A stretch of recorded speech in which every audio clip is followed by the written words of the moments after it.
every good idea I've had has happened with a buzz on. And so what does that mean? It probably means that I'm not thinking about the rest of the things that, are chirping at you all the time, whether it's your all day, your phone, your email, your taxes, just pick it. Like there's a zillion inputs that I think stifle free thinking.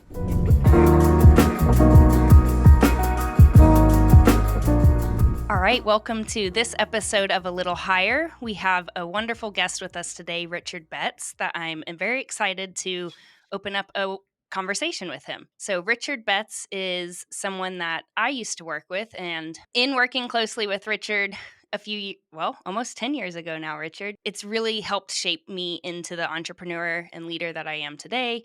And still to this day, following the work that he does, it's always a constant reminder to do things that you love with the full throttle. So Richard Betts is previously a Master Sommelier, and I had worked with you, Richard, I want to say 11 years ago now on some of your agave projects, Sombra, Mezcal, and Astral Tequila, as well as some of your wines.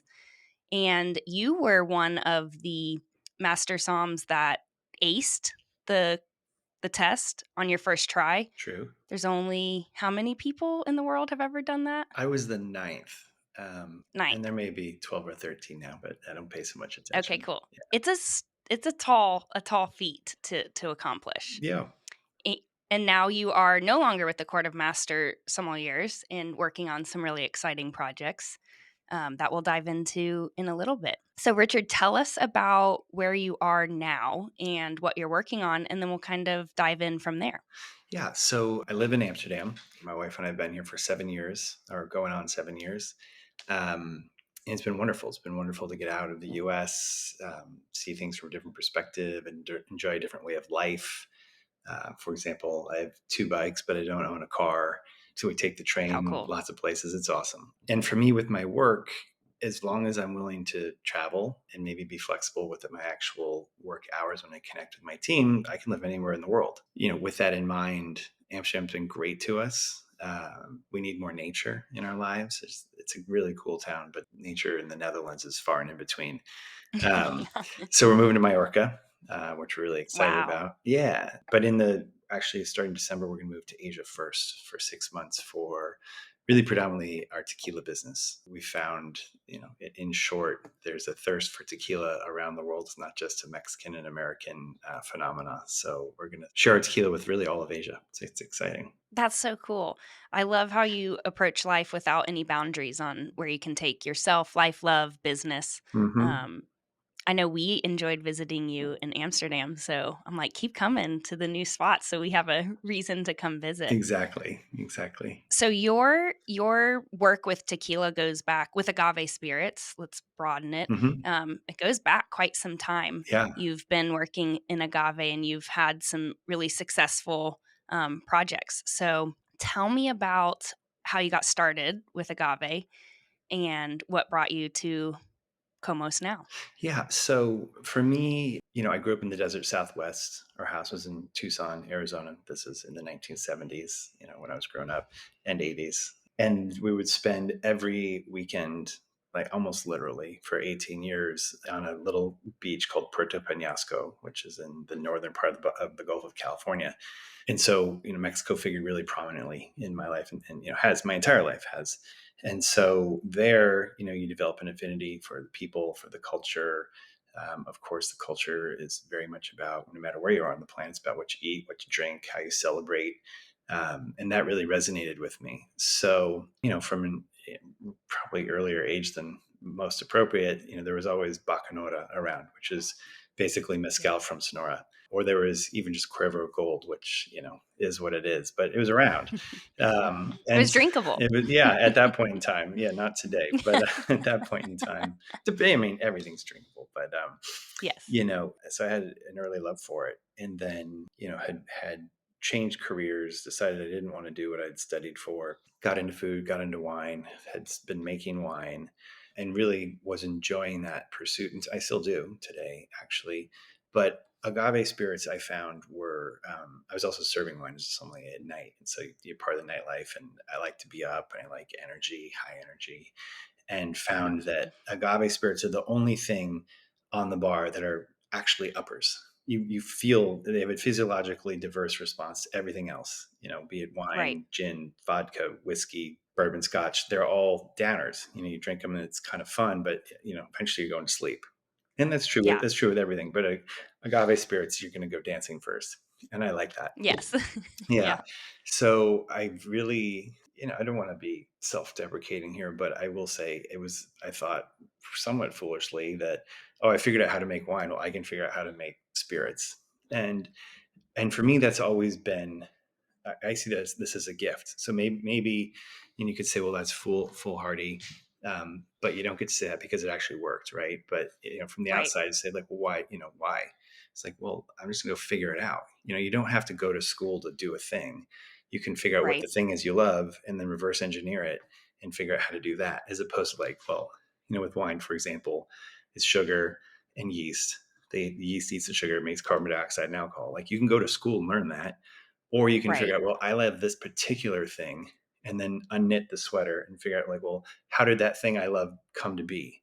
And then you're just learning the problem from the opposite direction, which I think Right. is, at least in the way I learn, the way I think about things, and the way I want to get to a result, that makes far more sense for me personally. Very cool. Yeah, at the time, this is in 2005, and it's like, oh, I want to make mezcal. And you go back almost 20 years, and no one really knew what mezcal was north of the border. People thought it was mescaline. They thought it was a drug. My friends told me I was going to go to Right. jail. It's like, no, it's not mescaline. It's mezcal. It's something totally different. I think like Um, it was only that one bottle with a scorpion or something in it yeah, there in was the US. Scorpion and Del Maguey, and that was Right. really it.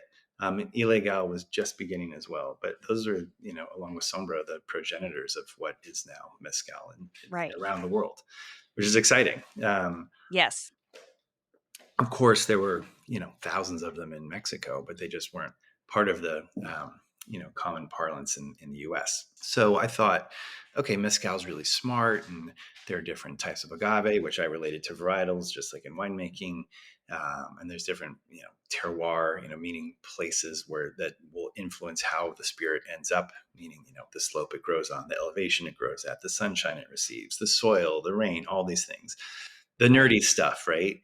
And so Yeah. that The that fun really, stuff once you get into yeah, it. totally.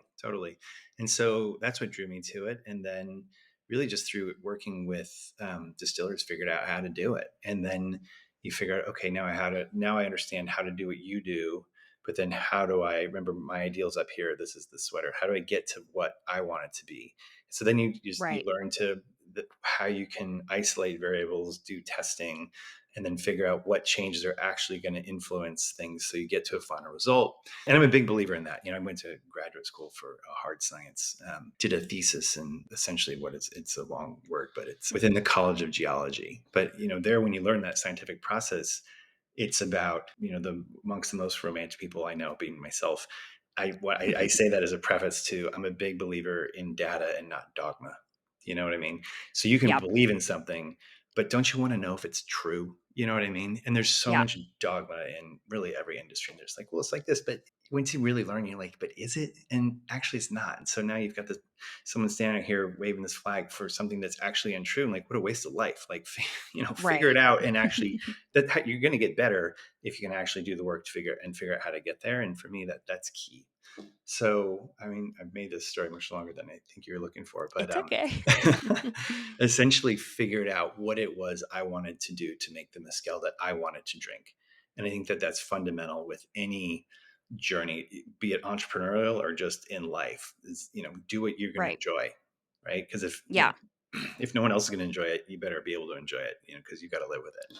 Yes. I think you and I would talk about when we worked together on Sombra, you and I would talk about that all the time. Well, Devin, at the end of the day, it's good. It's what I want, so I'll drink it all. Hmm. Like we're Exactly. making it to our standards, to your standards, so that we can enjoy it. Yeah, And I think if you hold that beat in everything you do, you can always be proud of what you make, totally. which you were. And I mean, you really were like, you took me down to Mexico a few times and I was shocked.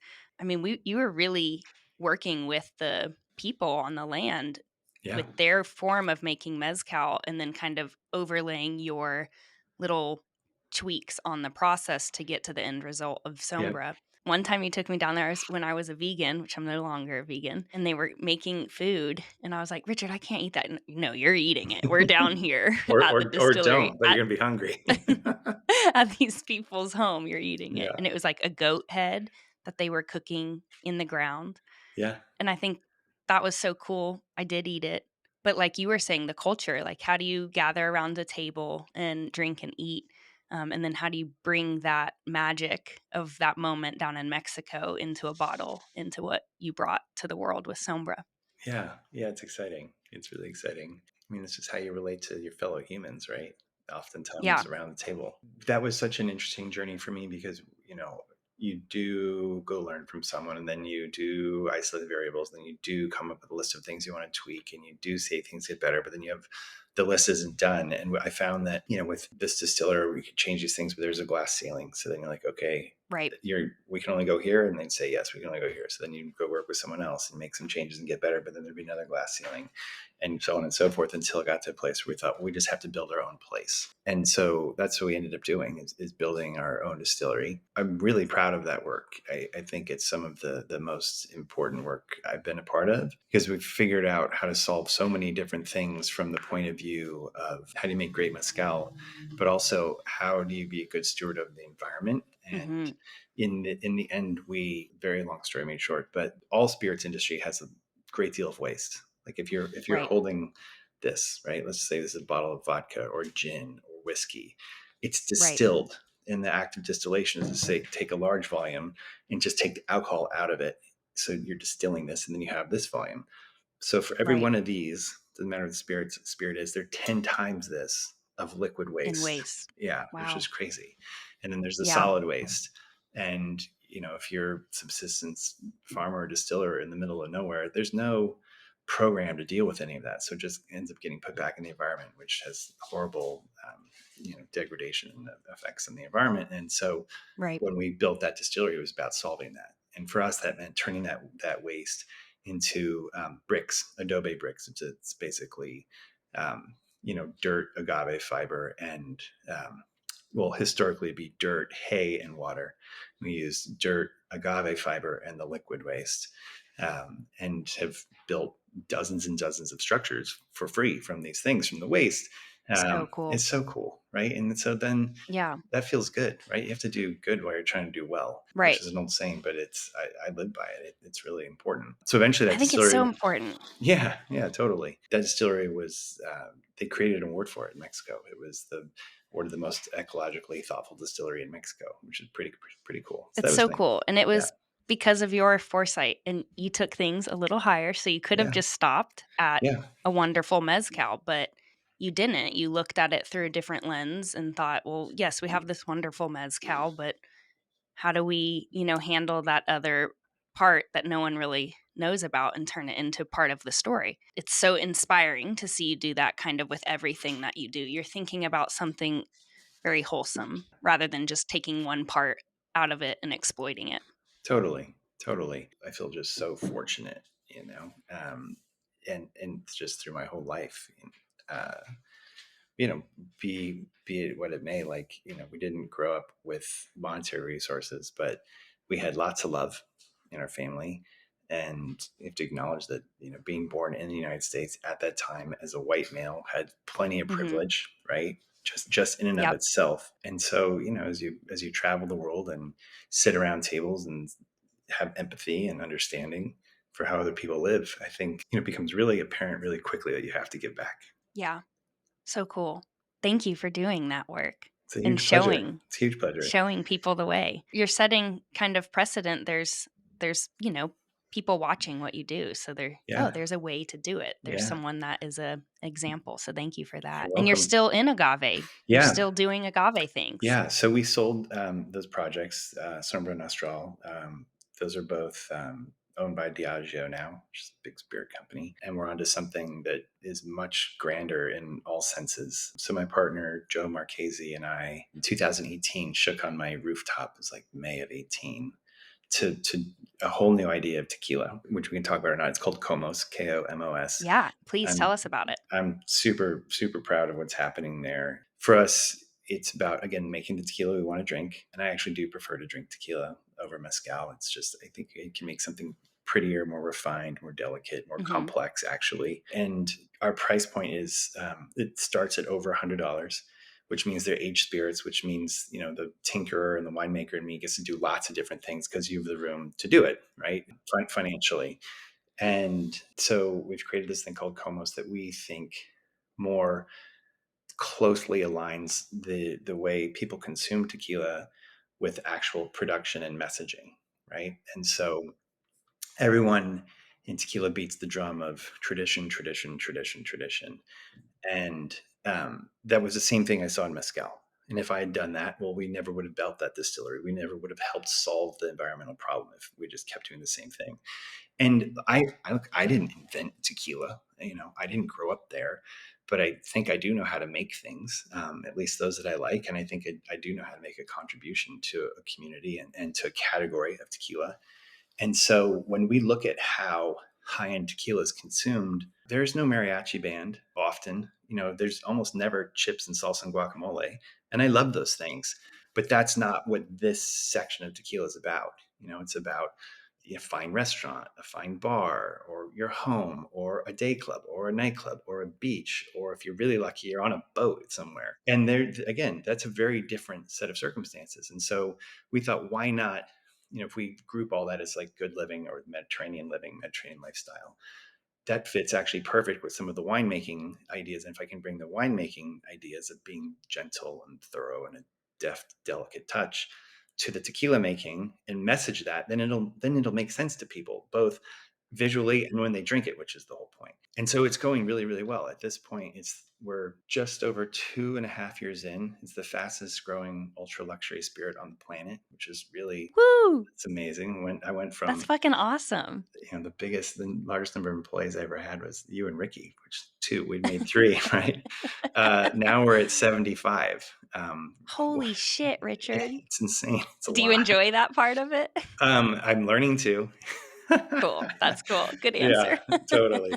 That's really But cool. it's really cool. And so we're making a lot of tequila. But with that, so we brought that brick making program to tequila. And it's really, So it's an open source thing. It's not to say like, oh, we figured it out. We're the cool people. right. No, it's like we figured it out because we care about this place. And so here's the recipe. Everybody else, please take that recipe and do it. And other people are doing it, which is really exciting. Good. Yeah. Yeah. That's It's really exciting. huge to Yeah. not gatekeep something that has Oh the my God. potential to Fix the do world. so much. Yeah. Yeah. Yes.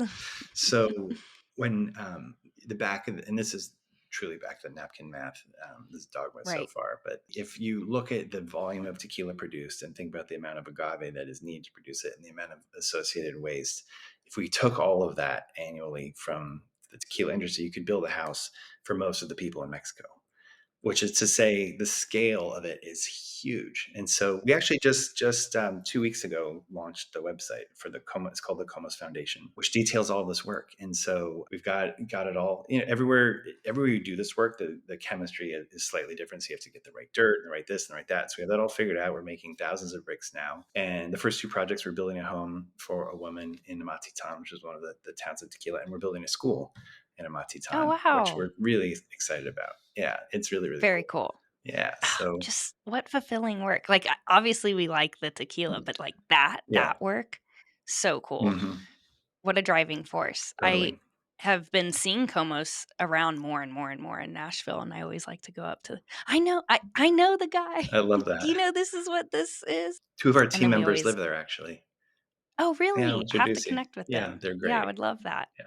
It's like at Soho House. I see it at all the little oyster bars that Pablo and I like to go to during happy hour. Awesome. So yeah, it's lovely. It's beautiful. It tastes wonderful. Thank you.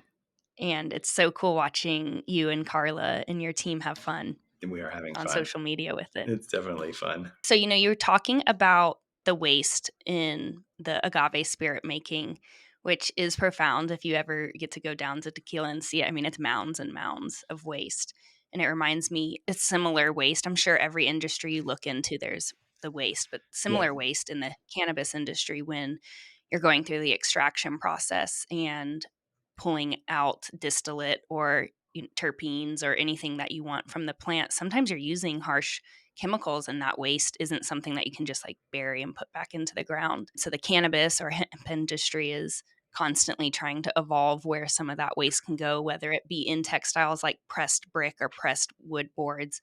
There's a really cool company up in Kentucky right now that's figuring out how to take the spent waste and turn it into pellets and then burn it to create energy.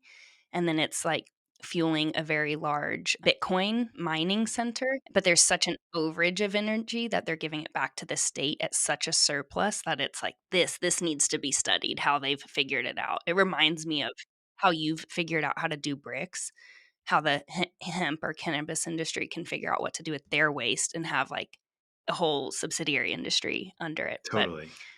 very cool It is to cool. think outside the box with that. Absolutely. One of our distillery partners and his high school best friend, they have figured out two other uses. So the agave fiber they also make agave syrup. It's treated a little bit differently. So like if you buy it at Walmart or Costco, it probably comes from them. So the fiber's ground up too fine to use for bricks, but they compress it into pellets and then burn it. And that actually powers the distillery. And then some of it goes to their friend who's just now, I will actually, I think, be the first in the US to use them, make pallets. So when the forklifts pick up, so there'll be agave fiber pallets that are also made from Oh, so this. cool. Like a Yeah, circular cycle yeah, for it. exactly. So just Very cool. there's lots of things to do with it if we just think about it. Yeah. And I think that kind of ties into something else I'd love to talk to you about is just kind of your patience Hmm. in figuring out the process. Patience is something I'm just constantly like hitting a wall and like, oh, this is another Me too. lesson for how to be patient. Me too. You and I share a birthday, so I feel like we have that Aquarius energy Yes. that just wants to figure it out and wants to be the best right out the gate. Yep. And there's just constant lessons, but it's something I've gotten to learn from you about is like just keep going until you have the aha moment. And Totally. it's okay maybe to put it down for a little bit and rest Yep. on the idea, and then when energies align, bring it back up. And I think, outside of wine and agave, you have all these other fun projects, one of them being a hot sauce. Yeah. And I remember you tinkering with hot sauce 15 years ago. Yeah. I made a mock up. It had like a mermaid on it. I think it was Carla as a Was it mermaid. that mermaid right there? It was that mermaid. Yes, it was That's that one. amazing. And I drew that Stay Frisky too or I took your Stay Frisky tattoo and did it on the sticker. Anyways, so you had been trying to make a hot sauce back then. And now here Mhm. you are now, again, working on the hot sauce. Yeah. And I think that's important too, is like, it's okay to just wait and take your time until it's just right. Yeah, totally. I agree with that. Absolutely. And in this case, it was something we loved and had developed a recipe that it's extremely simple. I think it's a lot best described like Italian cooking, where you just take, three ingredients and don't screw them up. Right. And at that time in our lives, we had one idea of how this was going to be used and basically in a travel kit and what have you. And then for one reason or another, we just didn't we just put it down, just Yeah. really, real easily just put it down. We also moved to Europe, but it didn't diminish our love. It's like you have this little collection of things you love.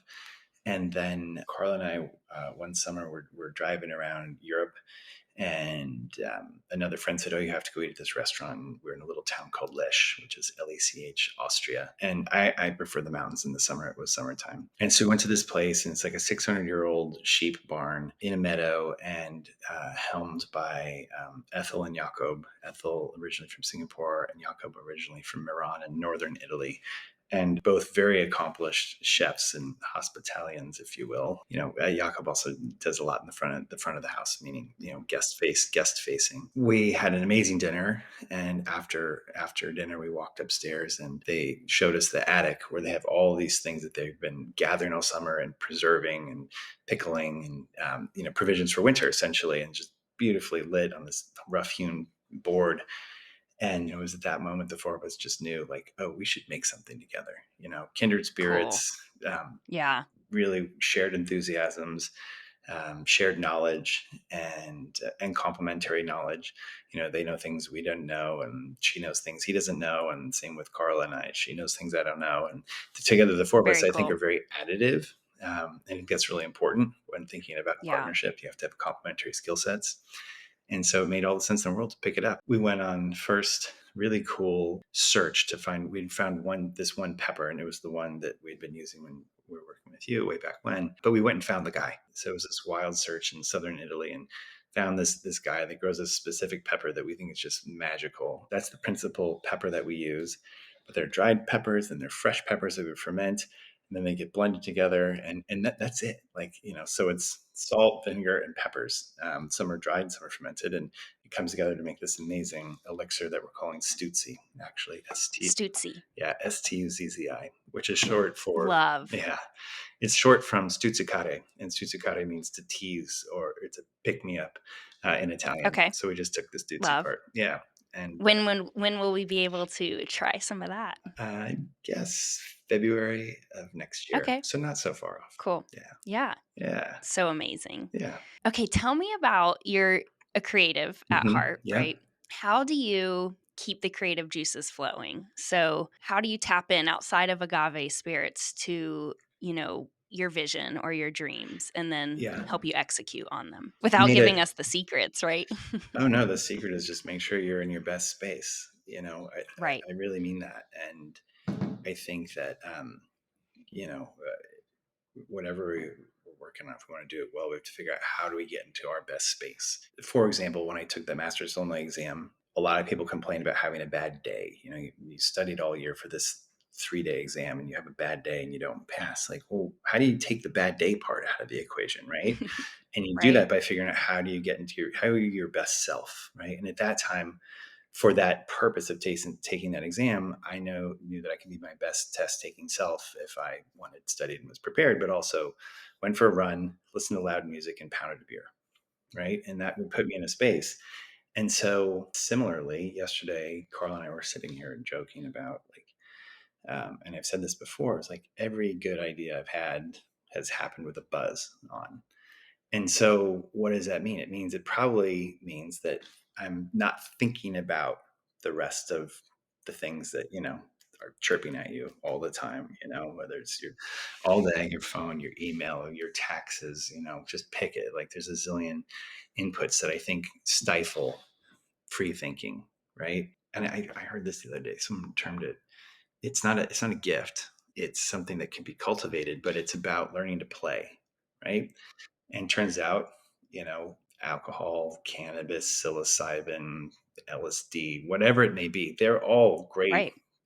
doors to open to play, right? Right. And so, Especially as an adult, that you just can kind of tap into that inner child a little. 100%. So when I think about that, how do I stay creative or get into a good space? One is making time, right? Literally just taking time to do it. One is being in nature. That's super, super important to me. I don't know if I finished that sentence earlier. We're leaving Amsterdam because we need more nature, but we're going to finally stop next spring in Mallorca. We'll find the nature. So cool. Yeah. And I Because think, you're like a lizard. You need the hot nature, yeah, right? I need sun. I need lots of You sun. need sun. And then, of course, any of the aforementioned, recreational substances, I think those can be super helpful. So if you were looking in our refrigerator, you would find 3 different types of psilocybin for that. Love. There's a really cool LSD microdosing service here. They come delivered to your house. Wow. It looks Benefits of like, not living in the US. yeah. I mean, in the Netherlands, everything's tolerated, right? So it's Right. really, yeah. Some things are legal and everything's tolerated. It's really an amazing thing. Pretty cool. So, those are great ways to sometimes even just like calm. We've done a microdose Right. cycle with LSD, and it looks like a lipstick, spray it in. It's amazing. Right. Yep. Um, and no, it's not a big visual trip. That's not the point. The point is that, Right. the world's a little more sparkly and you're a little more calm. And so all that chirping goes away. And so maybe that Yep. is a moment when you can think about things a little bit differently, or think about things the way you would if didn't have all these encumbrances. You know what I mean? Right. Yeah. Definitely. Yeah. Yeah. And then, within that, I think it's to what occasion is each thing best suited, right? Right.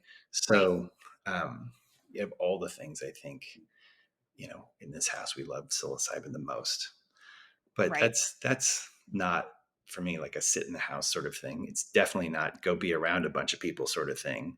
No, Be I've somewhere made where that mistake before. oh yeah, totally, totally. You know, the plants talk to me in those moments, and I want to be around Right. them. Yeah, so Yeah. it's I think it's important to not paint with a really broad brush, but instead be like anything, just really deliberate about how you approach things. Yeah. Intentionality of when you consume and what setting you put yourself in for a desired outcome. Yeah, set yourself up for success. Yeah. I like psilocybin. I think that's our favorite one to tap into that play mode. Yeah, yeah, us And too yeah, for sure. nature. Bonfires, love. Totally. And Yeah, even if it's not, I guess it'd be, I want to follow on and to be really clear, it's not like in that moment, like, oh, there's a eureka moment. And you have, oh, this is a great sure. idea. Quick, write it down. No, that's not how it works. Yes. Your heart just opens, and I think Mhm. there's this kind of lasting moment and of you really being who you are and fundamentally, which is I believe a good human filled with love and compassion and empathy, and out of that I think flows good ideas, even if the good The idea is afterglow. yeah, even if a good idea is just to do what you love, right? Right. And to be brave enough to do that. I think that's how that really works. Yeah. Thank you for sharing that. I think Of something course. else I've also admire about Carla and yourself is the physical element. Y'all keep both your brain and your bodies fit for fun. I guess Yeah. would be a good tagline for y'all. And that's always been inspiring too. You gotta. I remember I'd be traveling with you, and I would be hungover, not able to get up, and you'd be like, "Oh, I just ran 10 miles." And I'm like, "What the fuck? How does he do this?" You just do it. I But just you have just to do do it. it. That's how you keep going. Totally. Yeah, yeah. I Yeah. think, if we're willing to look around and learn from other people's examples, there's plenty of examples of people who sadly have done it wrong too, right? And so don't, you know, we say make any mistake, just don't make it twice, but you can apply that more broadly. Like just look at the mistakes other people have made and, give them your heart and wish them well, but don't do the same fucking thing. And I struggle with that. Like, I make a party. I live in that, so it takes deliberate work to hope for longevity and that you get to live to see the next one because it's fun. And you got to be really thoughtful about that. I'm 52 now and just got a high. Congratulations. Thank you. I'm not even halfway there. I'm going to 113, a Hell quality yeah. 113, totally. Fuck yeah. Yeah. I was just told I have high cholesterol, right? And so, Oh, yeah. And it's like, well, you which can take isn't always a bad thing. No, It but lots of you look around, it has been for a lot of people, and like you don't have a heart right. attack or have a stent put in, or and I mean, No. if you do, fine, do it. But um, they're also like, well, you can take this pill and it makes your muscles hurt. It's like, fuck that. Like, what's the other Yeah. option? Like, fix your diet, and it might work, it might not work. And so I've Hmm. just spent the last 90 days really doing the hard work of fixing the diet. And at first you're like, oh Right. fuck, I sure like to eat ice cream, but I'm not gonna do that anymore. That's fine. Get over it. It's Yeah. fucking ice cream, whatever. Yeah. I just got the results back yesterday and I fucking lowered it by 25% by changing my diet. There you go. How cool There is you that, go. right? And you feel great Uh, and you didn't have to take that pill. no, you don't. But that's a mindset towards the longevity, right? Right. And then being able to, yeah, so I'm going to make the party next summer or even tomorrow night or whatever. You know Love what I it. mean? Yeah. And I Because might have ice cream on that night in fact, I because I had some deserve it last on that night. night. Yeah, last night I did. There Yeah, you go. yeah. Love it. But yeah, but no, you got to take care of this thing that houses your soul. Yeah. Yes, you're a wonderful example of that. Okay, so that was all such inspiring conversation. If you could look back and maybe not even look back, look at yourself in the mirror today and give yourself one piece of advice, what would it be? That's a great question. Um, I do look back, and I wouldn't change anything because then I wouldn't be sitting here. I am so happy living the life I live with the person I love, my other half, and so I wouldn't change anything. But I wonder, I always feel, and I don't mean this in a harsh way to myself, but sometimes been like late to the dance. Maybe I know so many young people that are very self-reflective. I was like, God, I feel like I figured that out last week. Like, how are you already so self-reflective? Um, and I don't want to say I wish. I don't believe in regret. Although I do wonder, like, how was I not more self-reflective? You know, and I would also say that I'm really lucky to have figured out that I should just do what I love doing. But it wasn't like, I woke up and was like, I'm just going to do what I love doing. Everything's going to be fine. It was running from a place and like, I hate this place and I hate this situation and I hate this work. And all I know how to do is this. And it's just like, running on fire, blindfolded, naked in the woods, which is painful, it was Yeah, just really right. It's intense, but exhausting. exhausting. And then with that commitment to light yourself on fire and run blindfold naked through the woods somehow gathers, momentum and attention, and it just worked out. There's a lot of pain that comes with that along the way. And again, being self-reflection, I think it all comes back to that, self-reflection. And what does self-reflection look like for you? So how in practice?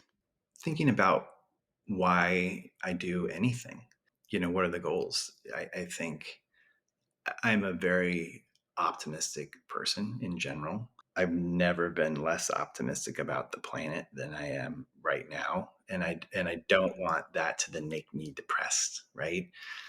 And I don't want to just have blind false optimism either. But so how do you reflect on how you got to love yourself before you can love others? So how can I find little nuggets to be thoughtful about? Okay, well, maybe building a house for someone without one in Mexico, that's a source of optimism, and continue to smile about that. And I think that becomes infectious, right? And so what is it I want to accomplish? What do I want the world to look like?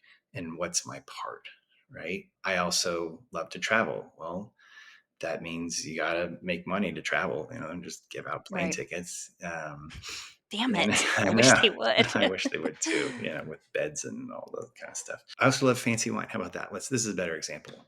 Okay. Do I want to work for fancy wine? No, that's not a reason to work, Right. and in the end, like, why is it fancy? Because, two people want it and one person willing to spend more money for it. And, it's just all stupid. Like, that's not Right. those sorts of pursuits. If I'm self-reflective, I look at, like, so why am I doing this thing? Right. Right. Why am I making tequila? Well, I enjoy it. I enjoy being creative about it. I have an opportunity to give back, which then increases my optimism. Over here, if I get to drink fancy wine from it, that's just a fringe benefit, but don't work for that. That's not something, so if, like, for example, there are plenty of good ideas commercially. You're like, wow, you could do that and make a lot of money. But if you're being self-reflective, it's like, well, you're going to have fun doing it.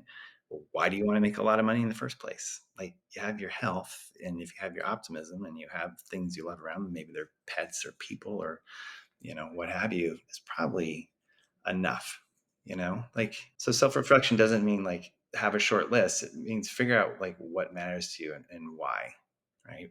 Right. Be in alignment with the why. Yeah. Like, if you were to die tomorrow, would you have done the things or lived the way you wanted to live? Right. Right.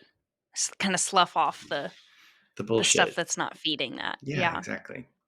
Very cool.